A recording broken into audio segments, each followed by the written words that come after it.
Are you trying to decide if your current brokerage is the right place for you?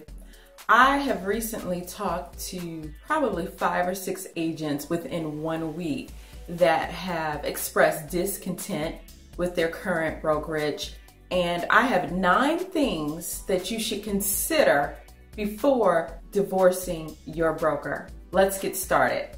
The broker support in the new office. Now here's the thing. Don't talk to the broker of the new office and leave it at that. You do want to talk to them, but you also need to talk to the actual agents in the office, talk to the staff, because they're going to be the ones to really, if they're candid with you, they'll be the ones to share with you the real deal. Second point to consider is administrative support. You might move to an office that is suffering in that area. So maybe your listings take a week to get inputted if your office provides that.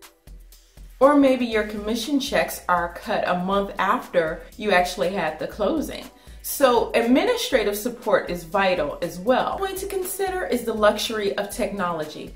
Whether you're techie or not, you still may have gotten used to certain technological advances such as e-signing, such as paperless transactions. And if your new office lacks in this area, you may be very disappointed. Please talk to the current agents and find out how well these technologies actually work in their business.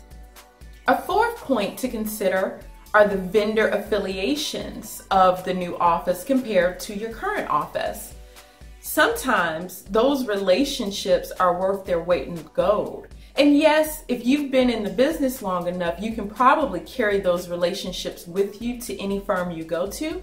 But if you're a newer agent, you may not really have that same relationship established yet. So see who the vendors affiliated with your current office are compared to the new one. And also with the new office, see if they require or strongly suggest, I'm sure they can't actually force you to do it, they may strongly suggest and almost badger you to work with particular vendors. I've heard people frustrated by that, so make sure going into a new office you understand their policy. You may be someone very involved in your local realtor association, and if so, they probably offer classes that can support your business, but it's always nice to know that your personal broker does offer adequate training. On this list that you're creating, compare apples to apples and see, hey, am I going to lose out on training opportunities? And every state requires a certain number of CE for license renewals. So is this going to be somewhere that I can get free CE or affordable CE, or is the cost for continuing education astronomical? So think about that before making your leap. Be a local or national name. And the new broker may even be you going into business for yourself. And again, that's something you have to consider, whether you want to go with an established franchise, whether you want to become a boutique firm.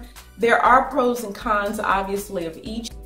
With local realty firms, you may lose out on name recognizability just due to not having a big name behind you. You may, not necessarily, because again, if you've been able to establish yourself in your local community, that means a lot.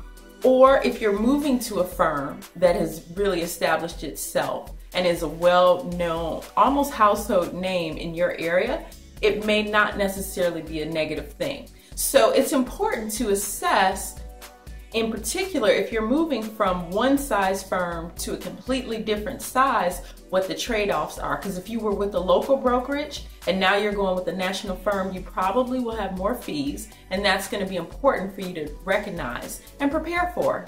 One point to consider is the location of the office. It could be a virtual office, it could be a brick and mortar location that's too far from you, or it's right down the street from you. Those are things that are going to be important, especially if you're the type of person that either likes to meet clients at your office, or if you're not a paperless agent, which is okay, You may prefer to go into the office to do your paperwork. So if it's a virtual office or maybe it's too far, those are things to keep in mind because that's going to diminish the value of making a switch. My 8th point to consider is the culture and environment. How do the other agents interact with each other, with the administrative support staff, and the brokers and owners of the office? Is there a sense of camaraderie and collaboration? Is it every man for himself?